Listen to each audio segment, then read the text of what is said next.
ಪರಾತ್ಪರನಾದಂತ ತಂದೆಯಾದ ದೇವರ ನಾಮಕ್ಕೆ ಕೋಟಿ ಕೋಟಿ ಸ್ತೋತ್ರಗಳನ್ನ ಸಲ್ಲಿಸುತ್ತಾರೆ. ಬೆಳಗಿನ ಜಾವದಲ್ಲಿ ಎಚ್ಚರವಾಗಿದ್ದು ಪ್ರಾರ್ಥಿಸಿ ಕಾರ್ಯಕ್ರಮದಲ್ಲಿ ಕೂಡಿ ಬಂದಿರುವಂತ ದೇವರ ಮಂದಿಗೆ, ದೇವರ ಸಭೆಗೆ, ಹಿರಿಯರಿಗೆ, ನಮ್ಮ ಒಡೆಯನು ನಮ್ಮ ರಕ್ಷಕನೂ ಆಗಿರುವಂತ ಯೇಸು ಕ್ರಿಸ್ತನ ಮಧುರ ನಾಮದಲ್ಲಿ ಹೃತ್ಪೂರ್ವಕವಾದ ಸ್ವಾಗತವನ್ನ ಕೋರುತ್ತೇನೆ. ದೇವರು ಬೆಳಗಿನ ಜಾವದಲ್ಲಿ ನಮ್ಮನ್ನು ಆಶೀರ್ವಾದ ಮಾಡಲಿ. ಪಾರಾಯಣಕ್ಕಾಗಿ ನಾನು ಆರಿಸಿಕೊಂಡಂತ ಭಾಗ ಮಾರ್ಕನು ಬರೆದಂತ ಸುವಾರ್ತೆ 28 ಬರೆದಂತ ಸುವಾರ್ತೆ 28ನೇ ಅಧ್ಯಾಯ 16ರಿಂದ 20 ವಚನಗಳ ತನಕ. ಮತ್ತಾಯನು ಬರೆದಂತ ಸುವಾರ್ತೆ 28 ಅಧ್ಯಾಯ 16ನೇ ವಚನದಿಂದ 20 ವಚನಗಳ ತನಕ. ಬಳಿಕ 11 ಮಂದಿ ಶಿಷ್ಯರು ಗಲಿಲಾಯಕ್ಕೆ ಹೋಗಿ ಯೇಸು ತಮಗೆ ಗೊತ್ತು ಮಾಡಿದ ಬೆಟ್ಟಕ್ಕೆ ಸೇರಿದರು. ಅಲ್ಲಿ ಆತನನ್ನು ಕಂಡು ಆತನಿಗೆ ಅಡ್ಡ ಬಿದ್ದರು. ಆದರೆ ಕೆಲವರು ಸಂದೇಹ ಪಟ್ಟರು. ಆಗ ಯೇಸು ಹತ್ತಿರಕ್ಕೆ ಬಂದು, ಪರಲೋಕದಲ್ಲಿಯೂ ಭೂಲೋಕದಲ್ಲಿಯೂ ಎಲ್ಲ ಅಧಿಕಾರವೂ ನನಗೆ ಕೊಡಲ್ಪಟ್ಟಿದೆ. ಆದ್ದರಿಂದ ನೀವು ಹೊರಟು ಹೋಗಿ ಎಲ್ಲಾ ದೇಶಗಳ ಜನರನ್ನು ಶಿಷ್ಯರನ್ನಾಗಿ ಮಾಡಿರಿ. ಅವರಿಗೆ ತಂದೆಯ, ಮಗನ, ಪವಿತ್ರಾತ್ಮನ ಹೆಸರಿನಲ್ಲಿ ದೀಕ್ಷಾಸ್ನಾನ ಮಾಡಿಸಿ, ನಾನು ನಿಮಗೆ ಆಜ್ಞಾಪಿಸಿದ್ದನ್ನೆಲ್ಲ ಕಾಪಾಡಿಕೊಳ್ಳುವುದಕ್ಕೆ ಅವರಿಗೆ ಉಪದೇಶ ಮಾಡಿರಿ. ನೋಡಿರಿ, ನಾನು ಯುಗದ ಸಮಾಪ್ತಿಯವರೆಗೂ ಎಲ್ಲಾ ದಿವಸ ನಿಮ್ಮ ಸಂಗಡ ಇರುತ್ತೇನೆ ಎಂದು ಹೇಳಿದನು. ದೇವರ ವಾಕ್ಯ ಭಾಗವನ್ನ ಆಶೀರ್ವಾದ ಮಾಡಲಿ. ನಮ್ಮ ಜೊತೆಯಲ್ಲಿ ಹಿರಿಯರಾದಂತ ಹೇಮಲತಾ ಭಕ್ತರಾಜಮ್ಮ ಅವರಿದ್ದಾರೆ. ಅವರು ನಮ್ಮನ್ನ ಪ್ರಾರ್ಥನೆಯಲ್ಲಿ ನಡೆಸಬೇಕೆಂಬುದಾಗಿ ಕೇಳ್ಬೋದು.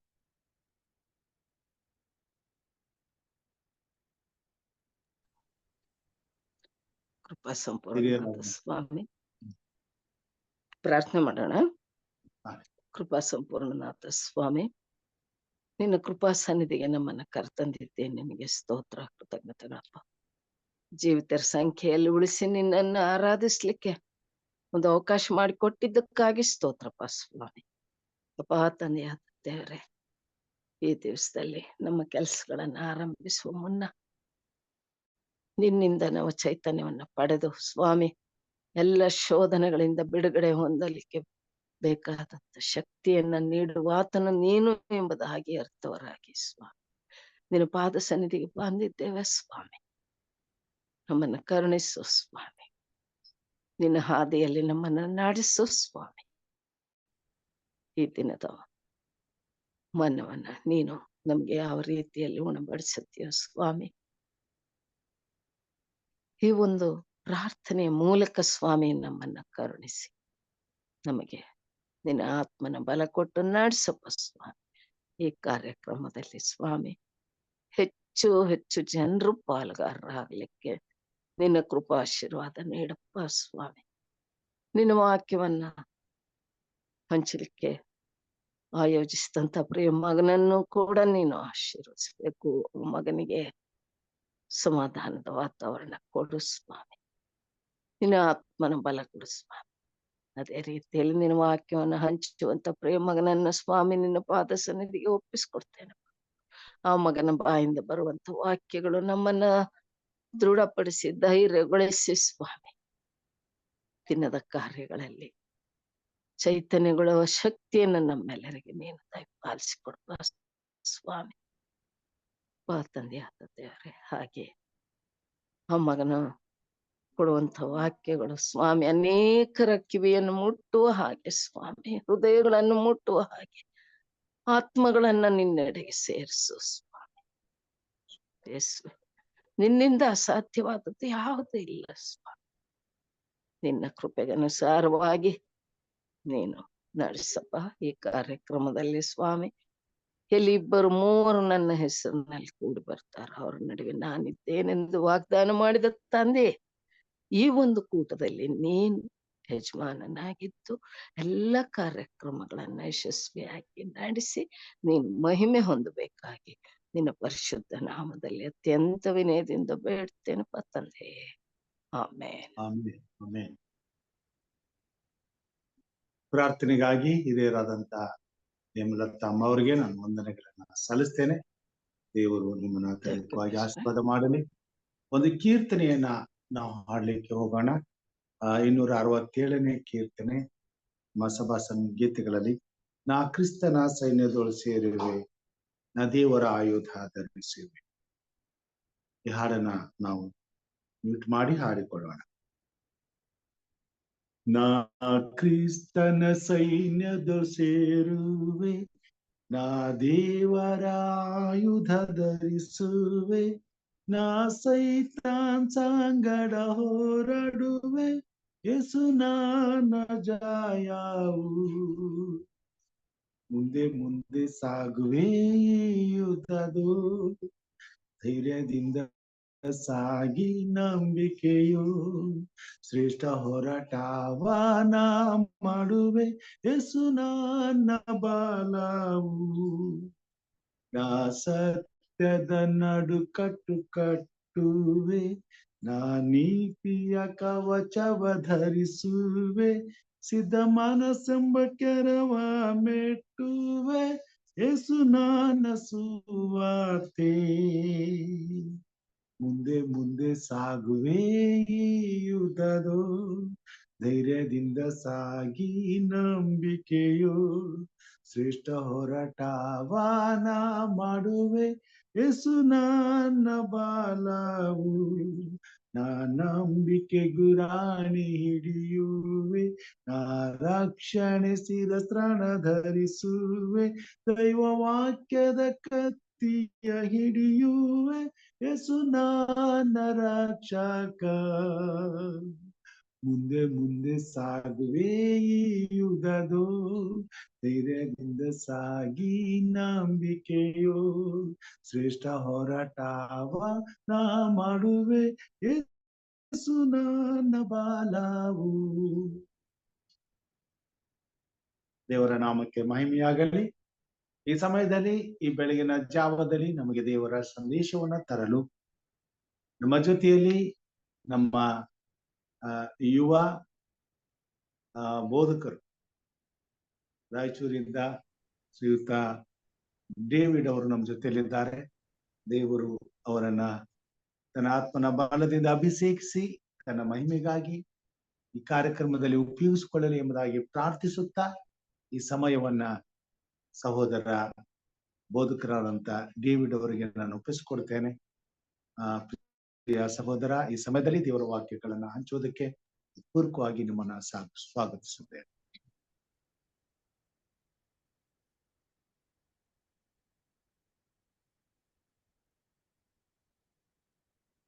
ದೇವರ ವಾಕ್ಯವನ್ನು ನಾವು ಧ್ಯಾನಿಸೋಣ. ಇಂದು ನಾನು ಆರಿಸಿಕೊಂಡಂತ ವೇದ ವಾಕ್ಯವು, ಅರುಣೋದಯದಲ್ಲಿ ಎದ್ದು ಮೊರೆಯಿಟ್ಟೆನು, ನಿನ್ನ ವಾಕ್ಯವನ್ನು ನಾವು ದೇವರಿಗೆ ಅರುಣೋದಯ ಬೆಳಗಿನ ಜಾವದಲ್ಲೆದ್ದು ಯಾವ ಒಂದು ರೀತಿಯಲ್ಲಿ ಪ್ರಾರ್ಥನೆ ಮಾಡಬೇಕು ಎಂಬುದಾಗಿ ನಾವು ತಿಳಿಯಬೇಕು.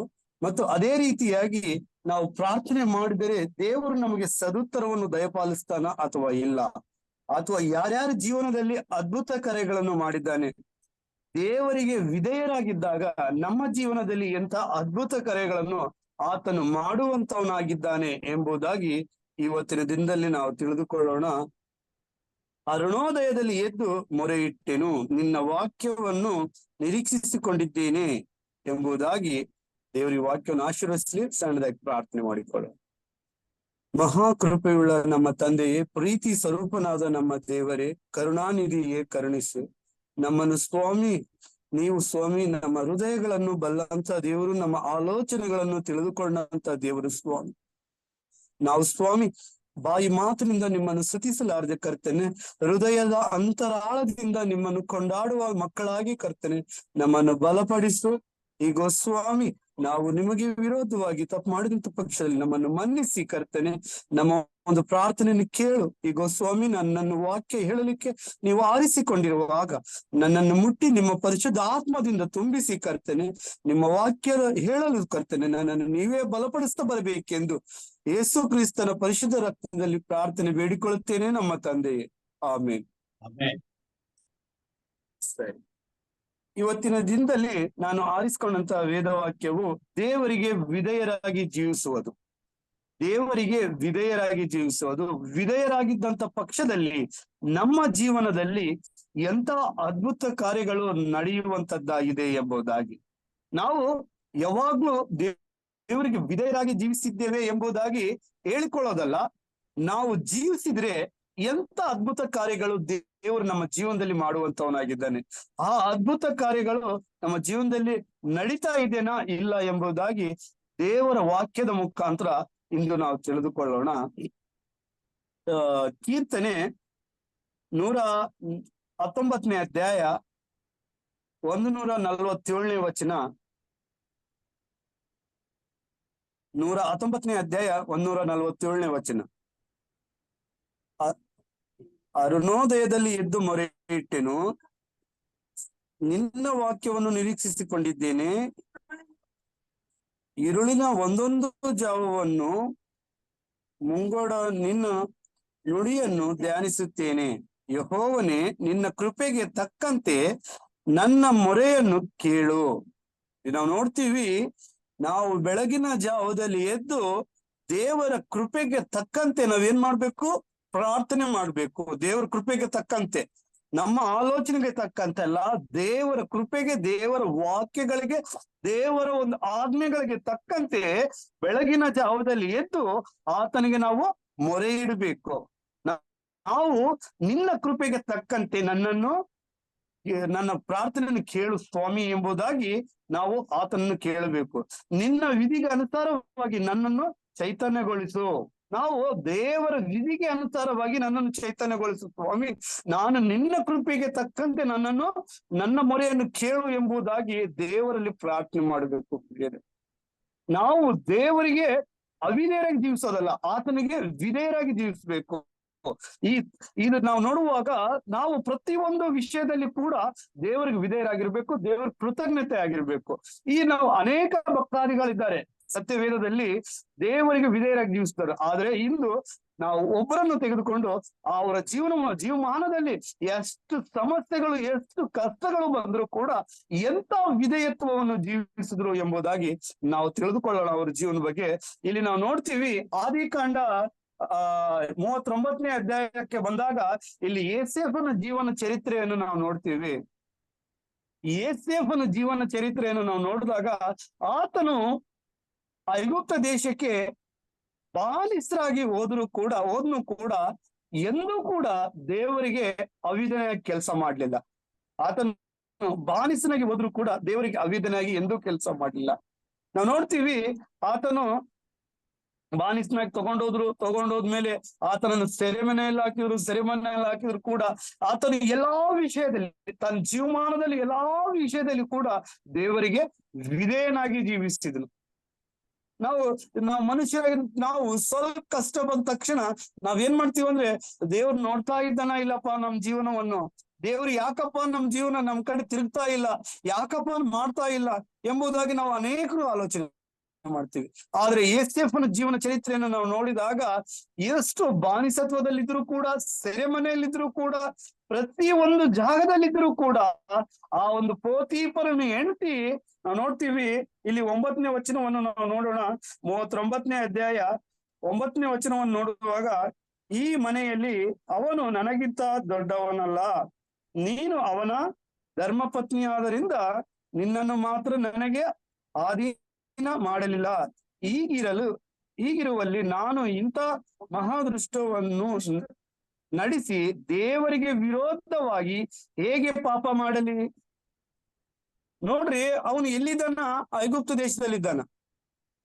ಅವನ ತಂದೆ ತಾಯಿಗಳಿಲ್ಲ, ಅವನ ಕುಟುಂಬಸ್ಥರಿಲ್ಲ, ಅವನ ಸ್ನೇಹಿತರು ಇಲ್ಲ, ಅವನ ನೆರೆಯವರು ಇಲ್ಲ, ಯಾರು ಇಲ್ಲ. ಆದ್ರೆ ಅವನು ಏನೇನಕತ್ತಲ್ಲಂದ್ರೆ, ನಾನು ದೇವರ ದೃಷ್ಟಿಗೆ ಇಂಥ ಕಾರ್ಯವನ್ನು ಹೇಗೆ ಪಾಪ ಮಾಡ್ಲಿ? ಪ್ರಿಯರೇ, ನಾವು ಒಂದನ್ನು ತಿಳ್ಕೊಂತೀವಿ, ಯಾರು ನಮ್ಮನ್ನು ನೋಡುವುದಿಲ್ಲ ಎಂಬುದಾಗಿ.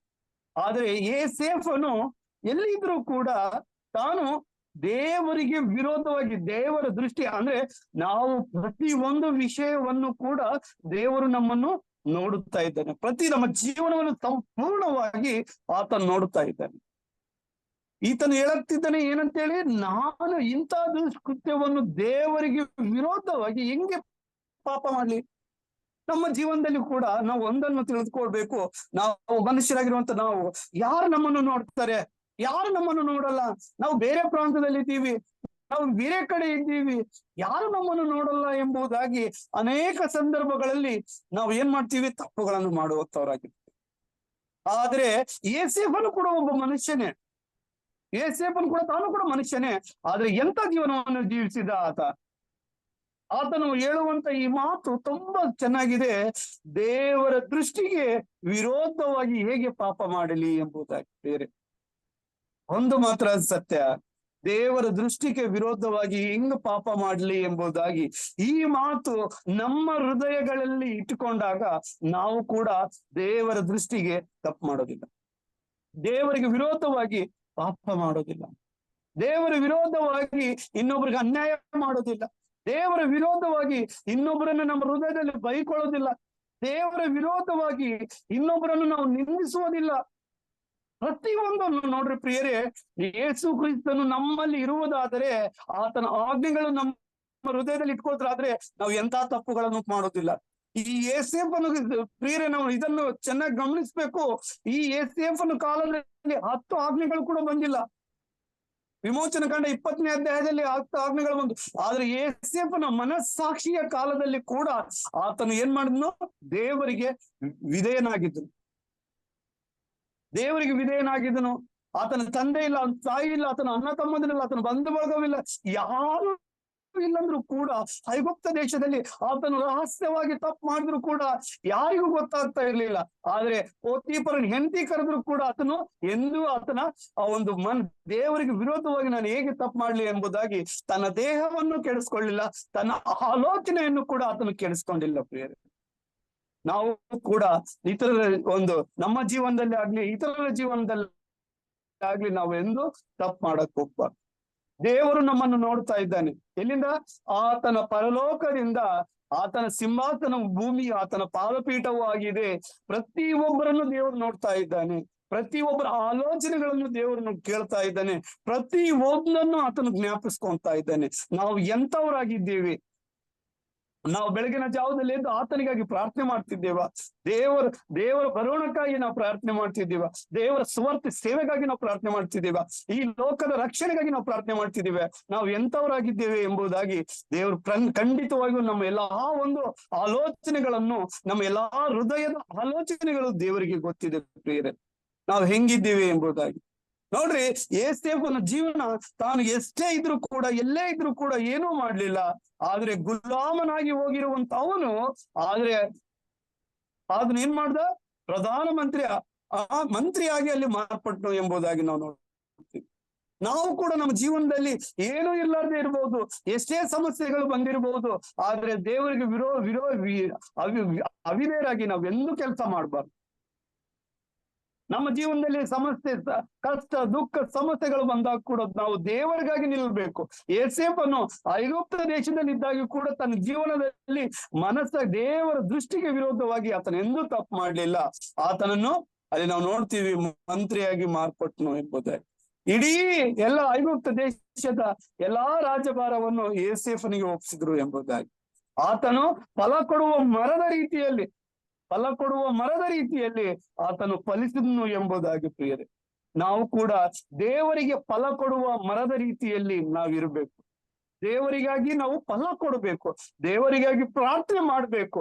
ದೇವರ ಒಂದು ರಕ್ಷಣೆದಲ್ಲಿ ನಾವು ನಿಲ್ಬೇಕಂದ್ರೆ ನಮ್ಮ ಜೀವನದಲ್ಲಿ ಪ್ರಾರ್ಥನೆ ಇರಬೇಕು. ಪ್ರಿಯರೇ, ನಾವು ಬೆಳಗಿನ ಜಾವದಲ್ಲಿ ಎದ್ದು ದೇವರಿಗಾಗಿ ಪ್ರಾರ್ಥನೆ ಮಾಡ್ಬೇಕು. ಪ್ರಿಯರೇ, ನಾನು ಒಂದೇ ಮಾತು ಹೇಳಕ್ ಇಷ್ಟಪಡ್ತೀನಿ. ನಾವು ಬೆಳಗಿನ ಜಾವದಲ್ಲಿ ಎದ್ದು ಪ್ರಾರ್ಥನೆ ಮಾಡ್ಲಿಲ್ಲ ಅಂದ್ರೆ ನಾವು ದೇವರ ಬರೋಣವನ್ನು ಹೇಗೆ ಎದುರಿಸ್ತೀವಿ? ನಾವು ಎದುರಿಸಲಿಕ್ಕೂ ಸಾಧ್ಯ ಇಲ್ಲ. ಯಾಕಂದ್ರೆ ನಿದ್ದೆ ಇನ್ನೊಂದ್ ಸ್ವಲ್ಪ ಎಂಬುದಾಗಿ ಅದ್ರ ಸಲುವ ಜ್ಞಾನದಲ್ಲಿ ನೋಡ್ತೀವಿ, ಸೋಮಾರಿ ಎಂಬುದಾಗಿ. ಪ್ರಿಯರೇ, ನಾವು ಸೋಮಾರಿ ರೀತಿಯಲ್ಲಿ ನಾವು ಜೀವನವನ್ನು ಜೀವಿಸಬಾರ್ದು. ನಾವು ಯಾವ ರೀತಿ ಇರ್ಬೇಕಂದ್ರೆ ಪ್ರಾರ್ಥನಾ ವೀರರಾಗಿ ನಾವು ಎಚ್ಚರವಾಗಿದ್ದು ಪ್ರಾರ್ಥಿಸಿ ಯೋಸೇಫನ ರೀತಿಯಲ್ಲಿ ನಾವು ದೃಢವಾಗಿ ನಿಲ್ಲಬೇಕು. ನಾವು ಅದೇ ರೀತಿಯಾಗಿ ನಾವು ಇನ್ನೊಂದು ವಚನದಲ್ಲಿ ನೋಡುವಾಗ ನಾವು ಯೋಬನ ಜೀವನವನ್ನು ನಾವು ನೋಡ್ಬಹುದು. ಯೋಬ ಏನ್ ಮಾಡ್ದ? ತನ್ನ ಜೀವನದಲ್ಲಿ ಎಲ್ಲವನ್ನೂ ಕಳ್ಕೊಂಡ್ರು ಕೂಡ ದೇವರಿಗಾಗಿ ನಿಂತ್ಕೊಂಡನು. ಪ್ರಿಯರೇ, ಆಸ್ತಿ ಹೋಯ್ತು, ತನ್ನ ಮಕ್ಕಳು ಹೋಯ್ತು. ಯೋಬನ ಜೀವನದಲ್ಲಿ ಆಸ್ತಿ, ತನ್ನ ಮಕ್ಕಳು ಹೋದ್ರು ಕೂಡ, ಎಲ್ಲವೂ ಹೋದ್ರು ಕೂಡ ಏನ್ ಮಾಡಿದ? ದೇವರು ಕೊಟ್ಟನು, ದೇವರು ತೆಗೆದುಕೊಂಡನು ಎಂಬುದಾಗಿ. ಎಂತ ಮನಸ್ಥಿತಿ ನೋಡ್ರಿ. ಇಂಥ ಆಲೋಚನೆಗಳು ಯಾಕೆ ನಮ್ಮಲ್ಲಿಲ್ಲ? ಕೆಲವರು ಅಧಿಕಾರಿ ಸಲುವಾಗಿ ಹೋರಾಟ ಮಾಡ್ತಾರೆ. ತುಂಬಾ ಎಷ್ಟು ಅಂದ್ರೆ ಅಧಿಕಾರ ಸಲುವಾಗಿ ಕೆಳಜಾರ ಮಟ್ಟದಲ್ಲಿ ನೀವು ನಮ್ಮನ್ನು ಸಪೋರ್ಟ್ ಮಾಡಿದ್ರೆ ನಾವು ನಿಮ್ಮನ್ನು ಸಪೋರ್ಟ್ ಮಾಡ್ತೀವಿ ಎಂಬುದಾಗಿ ಸಭೆಗಳಲ್ಲಿ ಅವರ ಒಂದು ಪ್ರಾರ್ಥನಾ ಜೀವಿತದಲ್ಲಿ ಇದ್ರೂ ಕೂಡ ಎಲ್ಲೋ ಒಂದ್ ಕಡೆ ಅವ್ರು ತಪ್ಪನ್ನು ಮಾಡ್ತಾ ಇರ್ತಾರೆ. ಅಂತ ತಪ್ಪುಗಳು ನಾವು ಮಾಡಬಾರ್ದು. ಹೃದಯದಲ್ಲಿ ಇನ್ನೊಬ್ಬರ ಬಗ್ಗೆ ಆಲೋಚನೆ ಮಾಡ್ತಾ ಇರ್ತಾರೆ, ಕೆಟ್ಟದಾಗಿ ಹೊರಗಿನ ತೋರುವಿಕೆಗೆ ತುಂಬಾ ಮಧುರವಾಗಿ ಮಾತಾಡ್ತಾ ಇರ್ತಾರೆ. ಕಪಟಿಗಳಂತೆ ಅವರು. ಅದ್ರ ಸಲುವಾಗಿ ದೇವರು ಹೇಳ್ತಾನೆ, ನೀವು ಸಮಾಧಿಗೆ ಸುಣ್ಣ ಹಚ್ಚಿದ ಕಪಟಿಗಳಂತೆ ಇದ್ದೀರಿ ಎಂಬುದಾಗಿ. ನಾವು ಎಂತ ಜೀವನವನ್ನು ಜೀವಿಸ್ತಿದ್ದೀವಿ? ಪರಿಸರ ಶಾಸ್ತ್ರಿಗಳಂತೆ ನಾವು ಜೀವಿಸ್ತಿದೀವ ಅಥವಾ ನಾವು ವಿಧೇಯರಾಗಿ ದೇವರಿಗೆ ಜೀವಿಸ್ತಿದೀವ ಎಂಬುದಾಗಿ. ಪ್ರಿಯರೇ, ನಾವು ಯಾವಾಗ್ಲೂ ದೇವರಿಗೆ ವಿಧೇಯರಾಗಿ ಜೀವಿಸ್ಬೇಕು. ಎಲ್ಲವನ್ನು ಕಳೆದುಕೊಂಡ್ರು ಕೂಡ ಯೋಬ ತನ್ನ ಜೀವನದಲ್ಲಿ ಎಂದಿಗೂ ತಪ್ಪು ಮಾಡ್ಲಿಲ್ಲ. ದೇವರು ತನ್ನ ವಿಷಯವಾಗಿ, ಯೋಬನ ವಿಷಯವಾಗಿ ಸಾಕ್ಷಿ ಕೊಟ್ನು. ಯಾರಿಗೆ? ಸೈತಾನನಿಗೆ. ನೋಡು, ಭೂಲೋಕದಲ್ಲಿ ನನ್ನ ದಾಸನು ಇದ್ದಾನೆ ಎಂಬುದಾಗಿ. ಪ್ರಿಯರೇ, ನಮ್ಮ ವಿಷಯದಲ್ಲಿ ದೇವರು ಸಾಕ್ಷಿ ಕೊಡ್ತಾ ಇದ್ದಾನ ಎಂದು ನಾವು ಮಾಡುವಂತ ಕೆಲಸಗಳಿಗೆ. ಈ ಲೋಕದ ಅಧಿಕಾರಿಗಳನ್ನು ಮೆಚ್ಚಿಸಬಹುದು, ಜನರನ್ನು ಮೆಚ್ಚಿಸಬಹುದು, ಇತರನ್ನು ಮೆಚ್ಚಿಸಬಹುದು, ಆದ್ರೆ ಪರಲೋಕದಲ್ಲಿ ನಮಗೆ ಏನ್ ರಕ್ಷಣೆ ನಮ್ಗೆ ಇದೇನಾ ಎಂಬುದಾಗಿ ಪ್ರತಿಯೊಬ್ಬರು ನಮ್ಮ ಮನಸ್ಸುಗಳನ್ನು ನಾವು ಆಲೋಚನೆ ಮಾಡ್ಬೇಕು. ಏನ್ ಬಿಡಪ್ಪ, ನಾವು ದೇವ್ರು ಎಲ್ಲೋ ನೋಡ್ತಾ ಇದ್ದಾನೆ ಅಂತೇಳಿ ತಿಳ್ಕೊಬಾರ್ದು. ಪ್ರತಿಯೊಂದು ವಿಷಯದಲ್ಲಿ ನಾವು ದೇವರಿಗೆ ಕೃತಜ್ಞತೆಯನ್ನು ಸಲ್ಲಿಸಬೇಕು. ನಮ್ಮ ಜೀವನದಲ್ಲಿ ಎಂತ ಕಷ್ಟಗಳು ಬಂದ್ರು ಕೂಡ, ಎಂತ ಸಮಸ್ಯೆಗಳು ಬಂದ್ರು ಕೂಡ ಆತನಿಗೆ ವಿರೋಧವಾಗಿ, ದೇವರ ದೃಷ್ಟಿಗೆ ವಿರೋಧವಾಗಿ ಎಂದೂ ತಪ್ಪು ಮಾಡಬಾರ್ದು. ನಮ್ಮ ಹೃದಯದ ಆಲೋಚನೆ ದೇವರಿಗೆ ಗೊತ್ತಿದೆ ಪ್ರಿಯರೇ. ಹಾಗಾಗಿ ನಮ್ಮ ಹೃದಯದಲ್ಲಿ ಕೂಡ ಕೆಟ್ಟದಾಗಿ ಆಲೋಚನೆ ಮಾಡಬಾರ್ದು. ನಾವು ಯೋಸೇಫನ ಜೀವನವನ್ನು ನಾವು ಗಮನಿಸಿದಾಗ ಎಂದೂ ಕೂಡ ಆತನು ತಪ್ಪು ಮಾಡ್ಲಿಲ್ಲ. ಆತನು ಹೇಳ್ದ, ದೇವರಿಗೆ ಅವಿಧೇಯನಾಗಿ ನಾನು ಹೆಂಗೆ ತಪ್ಪು ಮಾಡ್ಲಿ ಎಂಬುದಾಗಿ. ಅದೇ ರೀತಿಯಾಗಿ ನಾವು ದೇವರಿಗೆ ಅವಿಧೇಯರಾಗಿ ನಾವು ಎಂದೂ ಕೂಡ ತಪ್ಪು ಮಾಡಬಾರ್ದು. ನಮ್ಮ ಜೀವನದಲ್ಲಿ ಏನೇ ಕಳೆದುಕೊಂಡ್ರು ಕೂಡ ದೇವರಿಗೆ ಅವಿಧೇಯರಾಗಿ ನಾವು ಕೆಲಸ ಮಾಡಬಾರ್ದು. ಬೇರೆ ನಾವು ಮತ್ತೆ ಅದೇ ರೀತಿಯಾಗಿ ನಾವು ನೋಡ್ತೀವಿ. ಮತ್ತೆ ಇಲ್ಲಿ ನಾವು ನೋಡೋಣ, ಕೀರ್ತನೆ 125ನೇ ಅಧ್ಯಾಯದಲ್ಲಿ 1ನೇ ವಚನದಲ್ಲಿ, ಯೆಹೋವನಲ್ಲಿ ಭರವಸೆ ಇಡುವವರು ಚಿಯೋನ್ ಪರ್ವತದ ಹಾಗೆ ಇದ್ದಾರೆ. ನೋಡ್ರಿ, ಯೆಹೋವನಲ್ಲಿ ಯಾರ್ಯಾರು ಭರವಸೆ ಇಡುತ್ತಾರೋ ಚಿಯೋನ್ ಪರ್ವತದ ಹಾಗೆ ನಾವು ಇದ್ದೇವೆ ಎಂಬುದಾಗಿ. ಒಂದು ವೇಳೆ ನಾವು ನಾವು ಭರವಸೆ ಇಲ್ಲ ಅಂದ್ರೆ ನಾವು ದೇವರ ಮೇಲೆ ಭರವಸೆಯನ್ನು ನಾವು ತುಂಬಿಕೊಂಡೋಣ ಬರುವುದೇ. ಯೋಸೇಫನು ತನ್ನ ಜೀವಮಾನದಲ್ಲಿ ಎಲ್ಲ ಕೂಡ ದೇವರ ಮೇಲೆ ಭರವಸೆ ಇಟ್ಟಿದನು. ಹಾಗಾಗಿ ಅವನು ಚಿಯೋನ್ ಪರ್ವತದ ಫಲ ಕೊಡುವ ಮರದ ಹಾಗೆ ಅವನಿದ್ದನು. ಆ ದೇಶದಲ್ಲಿ ಅವನು ಏನ್ ಮುಟ್ಟಿದ್ರು, ಏನ್ ಮಾಡಿದ್ರು ಕೂಡ ದೇವರು ಅವನ ಮುಖಾಂತರ ಆ ದೇಶವನ್ನು ಆಶೀರ್ವದಿಸಿದನು. ಅದೇ ರೀತಿಯಾಗಿ ನಮ್ಮ ಜೀವಮಾನದಲ್ಲಿ ಕೂಡ ನಾವು ದೇವರ ಮೇಲೆ ಭರವಸೆ ಇಡೋಣ. ನಾವು ಯೆಹೋವನಲ್ಲಿ ಭರವಸೆ ಇಡುವೋಣ. ನಾವು ಚಿಯೋನ್ ಪರ್ವತದ ಜನರಾಗಿ ನಾವು ಜೀವಿಸ್ತೀವಿ. ಪರಿಶುದ್ಧಾತ್ಮಗೆ ನಾವು ಅವಿಧೇಯರಾಗಿ ಜೀವಿಸೋದು ಬೇಡ, ಆತನಿಗೆ ವಿಧೇಯರಾಗಿ ನಾವು ಜೀವಿಸೋಣ. ನಾವು ಪ್ರತಿಯೊಂದು ವಿಷಯದಲ್ಲಿ ದೇವರಿಗೆ ವಿಧೇಯರಾಗಿರ್ಬೇಕು. ಯೋಬನ ರೀತಿಯಲ್ಲಿ ನಮ್ಮ ಜೀವಮಾನದಲ್ಲಿ ಏನೆಲ್ಲ ಕಳ್ಕೊಂಡ್ರು ಕೂಡ ಪರಲೋಕದ ದೇವರಾಗಿರುವಂತ ನಮ್ಮ ದೇವರು ತಿರುಗಿ ನಮಗೆ 2ನೇ ಬರೋಣದಲ್ಲಿ ಆತನ ರಾಜ್ಯದಲ್ಲಿ ನಾವು ಸೇರುವವರೆಗೆ ದೃಢವಾಗಿ ನಿಲ್ಲುಕೊಳ್ಳೋಣ. ಈ ಲೋಕ ನಮಗೆ ಕಷ್ಟ ಕೊಡುವುದುಂಟು, ಈ ಲೋಕ ನಮಗೆ ಸಮಸ್ಯೆ ಕೊಡುವುದುಂಟು, ಈ ಲೋಕದಲ್ಲಿ ಅನೇಕ ತೊಂದರೆಗಳು ನಮಗೆ ಬರುವುದುಂಟು. ನಾವು ಎಲ್ಲದಕ್ಕೂ ನಾವು ಭಯ ಪಡಬಾರದು. ದಾನಿಯೇಲನ ರೀತಿಯಲ್ಲಿ ನಮಗೆ ಕಷ್ಟ ಬರ್ಬೋದು ಮುಂದಿನ ಕಾಲದಲ್ಲಿ, ಆದ್ರೆ ಎಲ್ಲವನ್ನು ಸಹಿಸಿ ಯಾರು ನಿಲ್ತೀವಿ ನೋಡು, ಅವರು ಪರಲೋಕ ರಾಜ್ಯಕ್ಕೆ ನಾವು ಹೋಗ್ತೀವಿ. ನಾವು ಪ್ರತಿಯೊಂದು ವಿಷಯದಲ್ಲಿ ದೇವರಿಗೆ ಕೃತಜ್ಞತೆ ಆಗಿರೋಣ, ದೇವರಿಗೆ ಆರಾಧನೆ ಮಾಡೋಣ. ಬೆಳಗಿನ ಜಾವದಲ್ಲಿದ್ದು ದೇವರಿಗಾಗಿ ನಾವು ನಿಲ್ಲೋಣ ಪ್ರಿಯರೇ. ದೇವರು ನಮ್ಮನ್ನು ಕಾಪಾಡುವವನಾಗಿದ್ದಾನೆ ಪ್ರಿಯರೇ. ನಾವು ಅನೇಕ ಸಂದರ್ಭಗಳಲ್ಲಿ ದೇವರಿಗೆ ನಾವು ಅವಿಧೇಯರಾಗಿ ನಾವು ತಪ್ಪು ಮಾಡ್ತೀವಿ. ಇಲ್ಲಿ ನಾವು ನೋಡೋಣ, ಕೀರ್ತನೆ 5ನೇ ಅಧ್ಯಾಯದಲ್ಲಿ ನಾವು ನೋಡ್ಕೊಳ್ಳೋಣ, ನಾವು ಯಾವ ಒಂದು ವಿಷಯಗಳಲ್ಲಿ ನಾವು ತಪ್ಪು ಮಾಡುವಂತವರಾಗಿದ್ದೇವೆ. ಅಂಬುದಾಗಿ ನಾವು ನೋಡೋಣ. ಇಲ್ಲಿ 4ನೇ ವಚನದಲ್ಲಿ, ನೀನು ದುಷ್ಟತ್ವದಲ್ಲಿ ಸಂತೋಷಿಸುವ ದೇವರಲ್ಲ, ಕೆಟ್ಟದ್ದು ನಿನ್ನ ಬಳಿಯಲ್ಲಿ ತಲುಗಲಾರದು ಎಂಬುದಾಗಿ ನಾವು ನೋಡ್ತೀವಿ. ನೀನು ದುಷ್ಟತ್ವದಲ್ಲಿ ಸಂತೋಷಿಸುವ ದೇವರಲ್ಲ.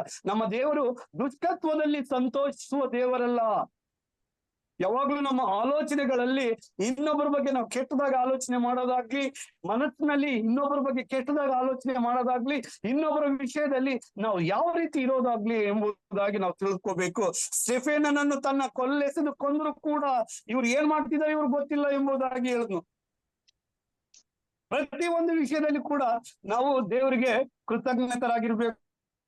ನೀನು ದುಷ್ಟತ್ವದಲ್ಲಿ ಸಂತೋಷಿಸುವ ದೇವರಲ್ಲ. ನಮ್ಮ ಹೃದಯದ ಆಲೋಚನೆಗಳು ದೇವ್ರಿಗೆ ಗೊತ್ತಿದೆ ಅನ್ನುವಾಗ, ದುಷ್ಟತ್ವದಲ್ಲಿ ನಾವು ದುಷ್ಟರಂತೆ ಆಲೋಚನೆ ಮಾಡುವಾಗ ದೇವರು ನಮ್ಮ ಆಲೋಚನೆಗಳಿಗೆ ಸಂತೋಷ ಪಡ್ತಾನ. ಹಾಗಾಗಿ ನಾವ್ ಏನ್ ಮಾಡ್ಬೇಕಂದ್ರೆ, ನಮ್ಮ ಒಂದು ಕೆಟ್ಟ ಆಲೋಚನೆಯನ್ನು ಬಿಟ್ಟು ದೇವರಿಗೆ ವಿಧೇಯರಾಗಿ ನಡಿಬೇಕು. ಇಲ್ಲಿ ನೋಡಿ, ಸೊಕ್ಕಿನವರು ನಿನ್ನ ಸನ್ನಿಧಿಯಲ್ಲಿ ನಿಲ್ಲಲಾರರು. ನಮ್ಮಲ್ಲಿ ಅಹಂಕಾರ ಇದ್ದಂತ ಪಕ್ಷದಲ್ಲಿ ದೇವರ ಆಲಯದಲ್ಲಿ, ಈ ಲೋಕದ ಆಲಯದಲ್ಲಿ ನಿಲ್ಲಿದ್ರು ಕೂಡ ಆ ಒಂದು ಪರಲೋಕದ ರಾಜ್ಯದ ಆಲಯದಲ್ಲಿ ನಾವು ನಿಲ್ಲುವುದೇ ಇಲ್ಲ ಪ್ರಿಯರೇ. ಸೊಕ್ಕಿನವರು ನಿನ್ನ ಆಲಯದಲ್ಲಿ ನಿಲ್ಲುವುದಿಲ್ಲ ಎಂಬುದಾಗಿ. ನಮ್ಮಲ್ಲಿ ಅಹಂಕಾರ ಸೊಕ್ಕು ಇದೆನಾ? ನಾವು ಅದನ್ನು ಬಿಡಬೇಕು. ಬಿಟ್ಟು ದೇವರ ರಾಜ್ಯದ ಕಡೆಗೆ ತಿರುಗಬೇಕು. ನೋಡ್ರಿ, ಅಧರ್ಮಿಗಳನ್ನು ನೀನು ಹಾಗೆ ಮಾಡಿವೆ. ನಾವು ಧರ್ಮವನ್ನು ಮೀರಿ ನಡೆಯುವುದಾದರೆ ದೇವರು ನಮ್ಮನ್ನು ಹಾಗೆ ಮಾಡುವವನಾಗಿದ್ದಾನೆ. ನೋಡ್ರಿ, ಸತ್ಯವೇದವು ಇಡೀ ನಮಗೆ ಕೆಟ್ಟದಲ್ಲ. ಇದರಲ್ಲಿ ದಾವೀದನು ಮಾಡಿರುವಂತ ಆ ಒಂದು ವಿಷಯದಲ್ಲಿ ಮಾಡಿರುವಂತ ತಪ್ಪುಗಳನ್ನು ಕೂಡ ಬರೆದಿದ್ದಾನೆ ಮತ್ತು ಒಳ್ಳೆಯದನ್ನು ಕೂಡ ಬರೆದಿದ್ದಾನೆ. ಯಾಕಂದ್ರೆ ನಾವು ನಮ್ಮ ಜೀವನದಲ್ಲಿ ಅಂತ ತಪ್ಪುಗಳು ಮಾಡಬಾರದು ಎಂಬುದಾಗಿ. ಅದರ ಸಲುವಾಗಿ ಇಲ್ಲಿ ಹೇಳ್ತದೆ, ಅಧರ್ಮಿಗಳು ನೀನು ಹಾಗೆ ಮಾಡುವೆ. ನಾವು ದೇವರ ವಾಕ್ಯವನ್ನು ಮೀರಿ ನಡೀತಾ ಇದ್ದೀವ. ಪ್ರತಿಯೊಬ್ಬರು ನಮ್ಮ ಹೃದಯಗಳಲ್ಲಿ ನಮ್ಮ ಆಲೋಚನೆಗಳಲ್ಲಿ ನಾವು ಯೋಚನೆ ಮಾಡ್ಬೇಕು. ದೇವರಿಗೆ ಅವಿಧೇಯರಾಗಿ ನಾವು ನಡೀತಾ ಇದ್ದೀವಿ. ಒಂದ್ ವೇಳೆ ನಡೆದಿದ್ದೀವ, ಇಲ್ಲಿವರೆಗೆ ನಡೆದಿದ್ರೆ ನಮ್ಮ ಜೀವನವನ್ನು ಸರಿ ಮಾಡಿಕೊಳ್ಳೋಣ. ಈ ಲೋಕದಲ್ಲಿ ನಾವು ಜನರುಗಳನ್ನು ಮೆಚ್ಚಿ, ಅಧಿಕಾರಿಗಳನ್ನು ಮೆಚ್ಚಿ ಸೇವೆ ಮಾಡ್ತಾ ಇರ್ಬೋದು, ಆದ್ರೆ ಪರಲೋಕ ರಾಜ್ಯದಲ್ಲಿ ನಮಗೆ ಸ್ಥಾನ ಬೇಕಾ ಬೇಡ ಎಂಬುದಾಗಿ ನಮ್ಮಲ್ಲಿ ನಾವು ಆಲೋಚನೆ ಮಾಡಿಕೊಂಡು ಆ ಒಂದು ಪರಲೋಕ ರಾಜ್ಯಕ್ಕೆ, ಕ್ರಿಸ್ತನ 2ನೇ ಬರೋಣದಲ್ಲಿ ನಾವು ಸೇರಿ ಬರ್ಬೇಕಾದ್ರೆ ಅಧರ್ಮಿಗಳಾಗಿ ಇರುವುದು ಬೇಡ. ನಾವು ಧರ್ಮದಿಂದ ಇರೋಣ, ದೇವರ ವಾಕ್ಯಗಳಿಗೆ ಅನುಸಾರವಾಗಿ ಜೀವನ ಮಾಡೋಣ. ಮತ್ತು ಸುಳ್ಳು ಹೇಳುವವರನ್ನು ನಾಶ ಮಾಡುವೆ. ನೋಡ್ತೀವಿ, ಮನುಷ್ಯನು ಒಂದಲ್ಲ ಒಂದು ರೀತಿಯಲ್ಲಿ, ಒಂದಲ್ಲ ಒಂದು ವಿಷಯದಲ್ಲಿ ಸುಳ್ಳು ಹೇಳುವವನಾಗ್ತಾನೆ. ಆದ್ರೆ ಸುಳ್ಳು ಹೇಳುವವನನ್ನು ನಾಶ ಮಾಡುವವನಾಗಿದ್ದಾನೆ ದೇವರು. ನಾವು ಹೇಳಿದ್ದೀವಿ ಸುಳ್ಳು, ನಾವು ಸರಿ ಮಾಡ್ಕೊಳ್ಳೋಣ. ನಮ್ಮ ಜೀವನದಲ್ಲಿ ದೇವರಿಗೆ ವಿಧೇಯರಾಗಿರೋಣ. ಯೋಬನ ರೀತಿಯಲ್ಲಿ ನಮ್ಮ ಜೀವಮಾನದಲ್ಲಿ ಎಂತ ಸಮಸ್ಯೆಗಳು ಬಂದರೂ ಕೂಡ, ಎಂತ ಕಷ್ಟಗಳು ಬಂದರೂ ಕೂಡ, ನಮ್ಮ ದೇಹದ ಮೇಲೆ ಹುಣ್ಣು ಆದ್ರೂ ಕೂಡ, ಯೋಬನ ದೇಹದ ಮೇಲೆ ಹುಣ್ಣು ಆದ್ರೂ ಕೂಡ, ಎಷ್ಟು ಗಾಯಗಳಾದ್ರೂ ಕೂಡ, ತನ್ನ ಹೆಂಡತಿ ಬಂದು ನೀನು ದೇವರನ್ನು ದ್ವೇಷಿಸಿ ಸಾಯಿ ಎಂದು ಹೇಳಿದ್ರು ಕೂಡ, ಎಂದು ಕೂಡ ದೇವರು ಯೋಬನು ದೇವರಲ್ಲಿ ವಿಶ್ವಾಸವನ್ನು ಕಳೆದುಕೊಂಡಿಲ್ಲ ಪ್ರಿಯರೇ. ತನ್ನ ಸ್ನೇಹಿತರು ಬಂದು ತನಗೆ ಹೇಳಿದ್ರು ಕೂಡ ತಾನು ವಿಶ್ವಾಸವನ್ನು ಕಳೆದುಕೊಂಡಿಲ್ಲ. ನಾವು ನೋಡ್ತೀವಿ, ಯೋಬ 1:21-22 ದೇವರು ಕೊಟ್ಟನು, ದೇವರು ತೆಗೆದುಕೊಂಡನು ಎಂಬುದಾಗಿ.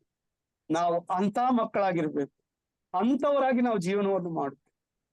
ಅಂತ ಜೀವನವನ್ನು ಮಾಡ್ತಾ ಇದ್ರೆ ದೇವರು ಖಂಡಿತವಾಗಿಯೂ ಏಸೇಫನ ರೀತಿಯಲ್ಲಿ, ಫಲ ಕೊಡುವ ಮರದ ರೀತಿಯಲ್ಲಿ ನಮ್ಮನ್ನು ಆಶೀರ್ವದಿಸ್ತಾನೆ. ನೆರಳು ಕೊಡುವ ರೀತಿಯಲ್ಲಿ ಇತರರಿಗೆ ನಮ್ಮನ್ನು ಬಲಪಡಿಸ್ತಾನೆ ದೇವರು. ಒಂದ್ ವೇಳೆ ನಾವು ನೋಡ್ರಿ, ನೀನು ದುಷ್ಟತ್ವದಲ್ಲಿ ಸೊಕ್ಕಿನವರು ದೇವರ ಸನ್ನಿಧಿಯಲ್ಲಿ ನಿಲ್ಲಲಾರರು. ನಮ್ಮಲ್ಲಿ ಅಹಂಕಾರ ಇದೆನಾ? ನಮ್ಮನ್ನು ನಾವು ಹೆಚ್ಚಿಸಿಕೊಳ್ಳುವಂತ ಸ್ವಭಾವ ಇದೆನಾ? ಆದ್ರೆ ಅಂತವ್ರು ದೇವರಿಗೆ ಲೆಕ್ಕ ಕೊಡುವಂತವ್ರಾಗಿದ್ದಾರೆ. ಆ ಜೀವಬಾಧ್ಯರ ಪುಸ್ತಕದಲ್ಲಿ ನಮ್ಮ ಹೆಸರುಗಳು ಬರಿಬೇಕಾದ್ರೆ ಇಂಥ ಗುಣಗಳು ನಮ್ಮಲ್ಲಿ ಇರಬಾರದು. ಆ ಜ್ಞಾಪಕಾರ್ಥದ ಪುಸ್ತಕದಲ್ಲಿ ನಾವು ಮಾಡಿರುವಂತ ಎಲ್ಲಾ ಒಂದು ಜ್ಞಾಪಕಗಳನ್ನು ದೇವರು ಬರೆಯುವಂತವನಾಗಿದ್ದಾನೆ. ನಾವು ನಮ್ಮ ಆಲಯಗಳಲ್ಲಿ ಹೆಂಗಿದ್ದೇವೆ, ನಮ್ಮ ವೈಯಕ್ತಿಕವಾಗಿ ಹೆಂಗಿದ್ದೇವೆ, ನಾವು ಇತರರನ್ನು ನೋಡಲಿಕ್ಕೆ ಆಗಿ ನಾವು ಮಾಡ್ತಾ ಇದ್ದೀವ ಅಥವಾ ದೇವರ ನೋಡ್ಲಿಕ್ಕೆ ಮಾಡ್ತಾ ಇದ್ದೀವ ಎಂಬುದಾಗಿ ಏಸೇಫನು ಯಾರು ನೋಡಿದ್ರು ಕೂಡ, ಯಾರು ನೋಡಿಲ್ಲಂದ್ರೂ ಕೂಡ ದೇವರು ನನ್ನನ್ನು ನೋಡುತ್ತಾನೆ ಎಂಬುದಾಗಿ ತನ್ನ ಜೀವಮಾನದಲ್ಲಿ ಎಲ್ಲಾ ತಪ್ಪು ಮಾಡಕ್ ಹೋಗ್ಲಿಲ್ಲ. ಆದ್ರೆ ಇಲ್ಲಿ ದಾವೀದ ಮಹಾರಾಜನು ಹೇಳುತ್ತಿದ್ದಾನೆ, ಸುಳ್ಳು ಹೇಳುವವರು ನಾಶ ಮಾಡುವೆ